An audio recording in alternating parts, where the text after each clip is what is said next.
Bollywood silver screen presenting stay inside. इस कहानी की शुरुआत में डॉक्टर फ्रेडरिक को दिखाया जाता है जो अपोलो नाम की कंपनी में वैज्ञानिक हैं। वो अपनी बेटी के स्कूल आते हैं जिसका नाम सिमोन है। वो सिमोन से कहते हैं कि जल्दी मेरे साथ चलो, और अब वो अपने पूरे परिवार को लेकर गाड़ी से बहुत तेजी से कहीं जा रहे होते हैं और हमें शहर के ऊपर काले घने बादलों को दिखाया जाता है। दरअसल फ्रेडरिक इन्हीं बादलों से दूर जा रहे होते हैं। फ्रेडरिक अपने परिवार को बताते हैं कि बहुत जल्दी शहर में बारिश होने वाली है और ये कोई आम बारिश नहीं होगी। जो भी इस बारिश के संपर्क में आएगा कुछ ही पलों में उसकी मृत्यु हो जाएगी, और इसीलिए वो अपने परिवार को लेकर सुरक्षित जगह की तरफ जा रहे होते हैं। गाड़ी में फ्रेडरिक का बेटा जो पिछली सीट पर बैठा होता है, फ्रेडरिक उसे कहते हैं कि तुम्हें सीट बेल्ट पहननी चाहिए, लेकिन वो सीट बेल्ट नहीं पहन रहा होता और इसी दौरान उनका ध्यान भटक जाता है जिससे उनकी गाड़ी आगे वाली गाड़ी से टकरा जाती है और अब कुछ ही पलों में बारिश होने वाली है। इसीलिए फ्रेडरिक अपने पूरे परिवार को पैदल ही एक जंगल की तरफ लेकर भागने लगते हैं। इन्हें भागते हुए एक आदमी देख लेता है जिसके बाद वो भी इनका पीछा करने लगता है। फ्रेडरिक अपने परिवार को जंगल के बीचों बीच बने एक बंकर में लेकर आता है जो उसी की कंपनी ने बनाया है। ये सब के सब यहाँ नीचे आकर सबसे पहले अपने आप को सैनिटाइज करते हैं और अब फ्रेडरिक अपने पूरे परिवार के साथ इस बंकर में है। फ्रेडरिक की कंपनी ने ये बंकर इसी तरह की इमरजेंसी के लिए बनाया था और अब फ्रेडरिक का पूरा परिवार यहाँ पर सुरक्षित है। फ्रेडरिक अपनी बेटी सिमोन से कहता है कि मुझे बाहर जाना होगा क्योंकि बारिश में जो वायरस है जिससे लोगों की मृत्यु हो जाएगी, उस वायरस का इलाज मैं ही ढूंढ सकता हूँ। और वो सेफ्टी किट पहनकर बंकर से निकल जाता है। सिमोन अपने मोबाइल में देखती है जहाँ उसे पता चलता है कि उसके पिता सच कह रहे थे, बारिश की वजह से कई लोगों की मृत्यु हो चुकी है। और तभी इनके बंकर के डोर को कोई नॉक करता है। हालांकि सिमोन की मॉम उसे बाहर जाने से मना करती है, लेकिन वो अपनी मॉम की बात ना मानकर बाहर जाकर दरवाजा खोल देती है।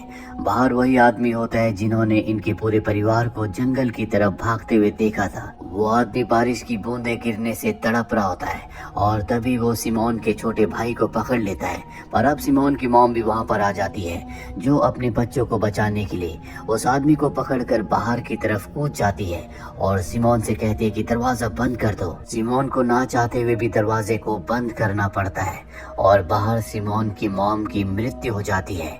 सिमोन अपनी मॉम की मृत्यु से बहुत ज्यादा दुखी है, लेकिन उसका भाई छोटा है इसीलिए अपने दुख को वो उसके सामने जाहिर नहीं करती। और अब सिमोन जब इस बंकर के ऑपरेटिंग सिस्टम को चेक करती है तो उसे पता चलता है कि इस तरह के और भी कई सारे बंकर्स हैं। वो उनसे कांटेक्ट करने की कोशिश करती है लेकिन उसका कांटेक्ट नहीं हो पाता क्योंकि सिग्नल नहीं होते। अब सिमोन को कुछ नहीं पता कि उसे क्या करना चाहिए। बाहर का मंजर वो देख चुकी है।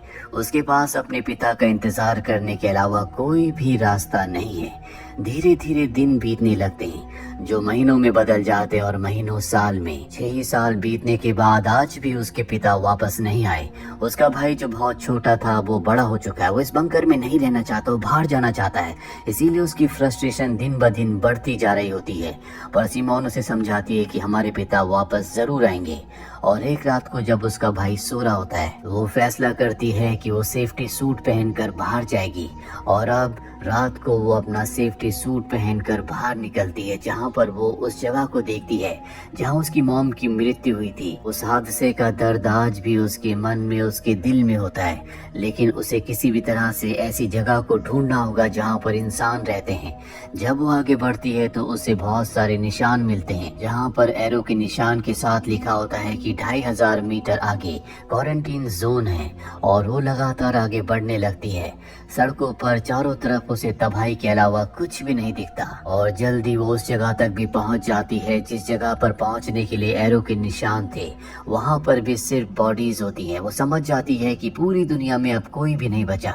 वो वापस बंकर में आ जाती है और अगली सुबह अपने भाई को बताती है कि बाहर की दुनिया में कोई नहीं बचा। ये दोनों ही बंकर की दुनिया से परेशान हो चुके हैं और तय करते हैं कि ये इस बंकर को हमेशा के लिए छोड़ देंगे क्योंकि बंकर की जिंदगी से अच्छा तो मौत है। और अब ये अगले दिन यहाँ से निकलने का फैसला कर लेते हैं। रात को जब ये दोनों सो रहे होते हैं तभी इनके बंकर का ऑक्सीजन खत्म होने लगता है जिस वजह से सिमोन बेहोश हो जाती है, लेकिन उसका भाई उठकर किसी तरह से उसे बंकर का दरवाजा खोलकर बाहर ले आता है जहाँ यहाँ पर कुछ सर्वाइवर्स होते हैं जो इन्हें गन पॉइंट पर ले लेते हैं। दरअसल एक रात पहले जब सिमोन बाहर गई थी तो इन लोगों ने उसे देख लिया था और इन्होंने बंकर के ऑक्सीजन पाइप को ब्लॉक किया था ताकि ये बाहर आ जाएं।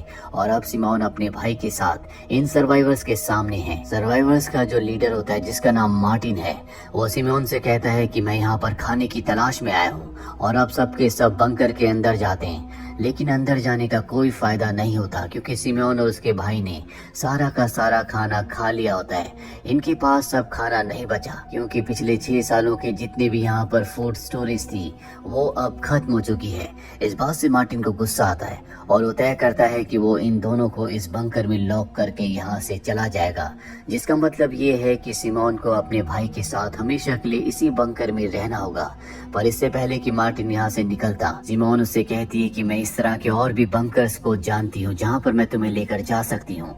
ये सुनने के बाद मार्टिन उसे अपने ग्रुप में शामिल कर लेता है और अब सिमोन अपने भाई के साथ मार्टिन के ग्रुप में शामिल हो जाती है और दूसरे बंकर्स की तरफ निकल पड़ती है।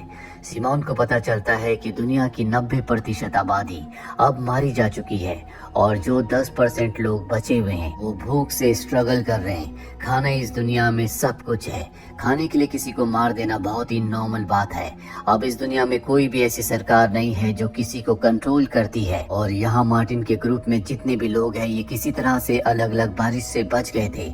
इसके बाद ये मिले और अब एक साथ मिलकर खाना ढूंढते हैं। सिमोन और उसका भाई भी इनके ग्रुप में अब शामिल हो चुके हैं जो कि बंकर को ढूंढने के लिए लगातार आगे बढ़ रहे होते हैं। और तभी इन्हें गाड़ी की आवाज सुनाई देती है। आवाज सुनकर सबके सब छुप जाते हैं और तभी गाड़ी से 2 लोग उतरते हैं जिनके हाथ में गन्स होती है। उनके जेस्चर से साफ साफ पता चल रहा होता है कि इनके इरादे अच्छे नहीं हैं।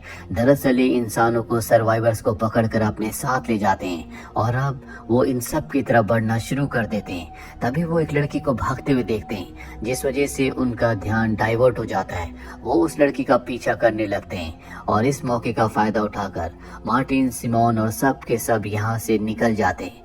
पर जब ये पूरा का पूरा ग्रुप थोड़ा सा आगे जाता है तो ये उसी लड़की को देखते हैं जो उन 2 लोगों से भाग रही थी।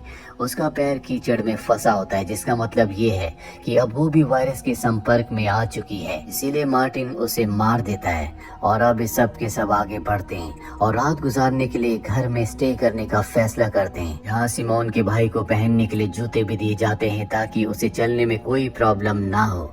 और अब यहीं इस ग्रुप में एक लड़की होती है जिसका नाम पीट्रेस है, जिसे सिमोन का भाई पसंद करता है। रात को जब सब सो जाते हैं तो सिमोन का भाई नीचे जाता है जहाँ पर वो मार्टिन और पीट्रेक्स को एक साथ देखता है, यानी कि ये दोनों रिलेशनशिप में है। सिमोन के भाई को देखकर बहुत दुख होता है। अगली सुबह एक बार फिर से ये अपना सफर शुरू करते हैं और जब ये लगातार आगे बढ़ रहे होते हैं तभी सिमोन के भाई का गलती से पैर पानी में कीचड़ में पड़ जाता है, जो देखकर सबके सब हैरान हो जाते हैं। और अब मार्टिन, जो इस तरह के किसी भी इंसान को अपने ग्रुप में नहीं रख सकता जो कि इन्फेक्टेड है, वो उसे मारने वाला होता है। तभी सिमोन उसे रोकती है, जिसके बाद वो अपने भाई के पैर को चेक करती है और यहाँ पर सबको पता चलता है कि सिमोन के भाई को जो जूते दिए गए थे वो वाटर प्रूफ थे, यानी कि पानी से उसके पैर का संपर्क नहीं हुआ। इसका मतलब ये है कि वो इन्फेक्टेड नहीं हो सकता। ये एक बार फिर से अपना सफर शुरू करते हैं और जल्दी उस बंकर तक पहुंच जाते हैं। इस बंकर के बारे में सिमोन ने इन सबको बताया था। सिमोन अपनी फिंगरप्रिंट से बंकर के दरवाजे को खोलती है और जब सब अंदर आते हैं तो देखते हैं कि वहाँ पर खाने का बहुत सारा सामान होता है, जो देखकर सब के सब बहुत खुश हो जाते हैं क्योंकि 6 सालों के बाद आज पहली बार सब ने पेट भर कर खाना खाया है। सिमोन एक रूम में जाती है जहाँ पर उसे एक मोबाइल मिलता है और ये मोबाइल उसके पिता का होता है, जिसका मतलब ये है कि उसके पिता भी इस बंकर में आए थे। और अब वो अपने पिता के मोबाइल में वीडियोस देखती है, जिसमें एक वीडियो उसके पिता के बॉस का होता है, जिसमें उसके पिता के बॉस ने कहा था कि जल्दी तुम स्वीडन आ जाओ क्योंकि इस खतरनाक वायरस की वैक्सीन तुम ही बना सकते हो। ये वीडियो देखने के बाद सिमोन को बहुत अच्छा लगता है। उसके दिल में अब उम्मीद है कि उसके पिता जिंदा होंगे जो कि स्वीडन में है। वो अपने भाई को भी वीडियो दिखाती है और ये दोनों तय करते हैं कि ये स्वीडन जाएंगे। और मार्टिन इनके साथ जाने से मना कर देता है क्योंकि इस बंकर में खाने पीने की पूरी सप्लाई है, वो यहीं पर रहना चाहता है। इसीलिए सिमोन अपने भाई के साथ यहाँ से स्वीडन के लिए निकल पड़ती है। और जब ये बात पीट्रेस को पता चलती है, जिसे सिमोन का भाई पसंद करता है, तो वो तय करती है कि वो भी सिमोन और उसके भाई के साथ जाएगी। पीट्रेस के साथ उसके 2 साथी भी उस तरफ निकल पड़ते हैं। बंकर में सिर्फ मार्टिन और उसका दोस्त रह जाते हैं। पीट्रेस अपने साथियों के साथ जल्दी सिमोन और उसके भाई तक पहुंच जाती है। ये सब एक बार फिर से मिलकर खुश होते हैं। अब कुछ देर के बाद ये सब के सब एक जगह खाना खाने के लिए रुकते हैं और तभी इनके ऊपर बहुत सारे लोग हमला कर देते हैं जो इनका खाना इनसे छीनना चाहते हैं। ये सब के सब उनसे बचकर भागते हैं और इसी भगदड़ में सिमोन अपने पूरे ग्रुप से अलग हो जाती है। तभी उसे अपने सामने एक बच्चा दिखता है। वो उस बच्चे के पास जाती है। उसे पता चलता है कि ये दवाइयाँ खाकर यानी कि एनर्जी की टैबलेट्स खाकर जिंदा रहते हैं। जिसके बाद सिमोन उस बच्चे को खाने के लिए कुछ देती है। तभी उसके पिता आ जाते हैं। उसे लगता है कि सिमोन किडनैपर है। सिमोन उन्हें विश्वास दिलाती है कि वो उसके बच्चे को कोई नुकसान नहीं पहुंचाएगी। बाहर बारिश भी होना शुरू हो गई होती है, इसीलिए सिमोन यहाँ पर रुक जाती है। वो उस बच्चे और उसके पिता को बात के खाने के लिए भी कुछ सामान देती है। बारिश बंद होने के बाद जब वो बच्चा अपने पिता के साथ बाहर जाता है तो कुछ लुटेरे उनके ऊपर हमला कर देते हैं। सिमोन चाहकर भी उनकी मदद नहीं कर सकती क्योंकि अगर वो उन्हें बचाने गई तो वो भी उन लुटेरों का शिकार बन जाएगी। वहीं सिमोन के भाई को दिखाया जाता है जो पीट्रेस के साथ होता है। दोनों के दोनों एक जगह पर आते हैं जहाँ पीट्रेस कभी पैदा हुई थी। यहाँ पर उसका घर है। वो अपने घर में जाती है जहाँ उसे पता चलता है कि आज से 6 साल पहले जब वायरस शुरू हुआ था तभी उसके माता पिता की मृत्यु हो गई थी। वो बहुत ज्यादा इमोशनल हो जाती है। सिमोन का भाई उसे संभालता है। उसका मन डाइवर्ट करने के लिए वो अच्छी अच्छी बातें करता है जिससे पीट्रेस को अच्छा लगता है। और अभी दोनों के दोनों वापस उसी जगह पर जाते हैं जहाँ पर सब के सब एक दूसरे से अलग हो गए थे। बाकी लोग भी वहाँ पर पहुँच जाते हैं और अब एक बार फिर से इनका ग्रुप बन चुका है। और इससे पहले कि ये यहाँ से निकलते, एक आदमी जो यहाँ पर सिमोन का पीछा करते हुए पहुँच गया था वो सिमोन के भाई को पकड़ लेता। उसके हाथ में चाकू होता है। वो सबसे कहता है कि जल्दी अपने खाने की पूरी सप्लाई मुझे दे दो वरना मैं इस लड़के को मार दूंगा। और तभी वहाँ पर मार्टिन अपने साथी के साथ पहुँच जाता है जिसके पास गन है। मार्टिन को गन के साथ देखकर उसे बहुत गुस्सा आता है और गुस्से में उस सिमोन के भाई को जख्मी करके वहाँ से भाग जाता है। सिमोन देखती है कि उसका भाई बहुत बुरी तरह से जख्मी है। वो डर जाती है और तभी उसे याद आता है कि यहाँ से कुछ ही दूरी पर एक और बंकर है और वो अपने भाई को अपने साथियों के साथ लेकर उस बंकर की तरफ निकल पड़ती है। जल्दी ये बंकर तक पहुंच जाते हैं जिसके अंदर मेडिकल किट होती है और उस मेडिकल किट से ये सिमोन के भाई को ट्रीट करते हैं। मार्टिन यहाँ पर सिमोन को एक डिवाइस दिखाता है जिसमें पूरे शहर का नक्शा होता है और वो बताता है कि इस नक्शे में एक लंबी लाइन है जो कि एक तरह की दीवार है। वायरस से पहले शहर में इस तरह की कोई भी दीवार नहीं थी।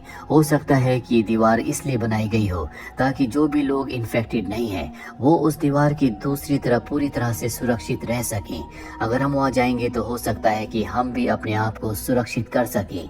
और अब इन सब के पास एक टारगेट है उस दीवार तक पहुँचने का जहाँ हो सकता है कि दीवार की दूसरी तरफ अब भी पूरी तरह से सुरक्षित इंसान हो जहाँ पर इन्हें भी आसरा मिल सके। और इसी उम्मीद के साथ ये वेब सीरीज यहीं पर खत्म हो जाती है। उम्मीद करते हैं कि ये कहानी आपको पसंद आई होगी।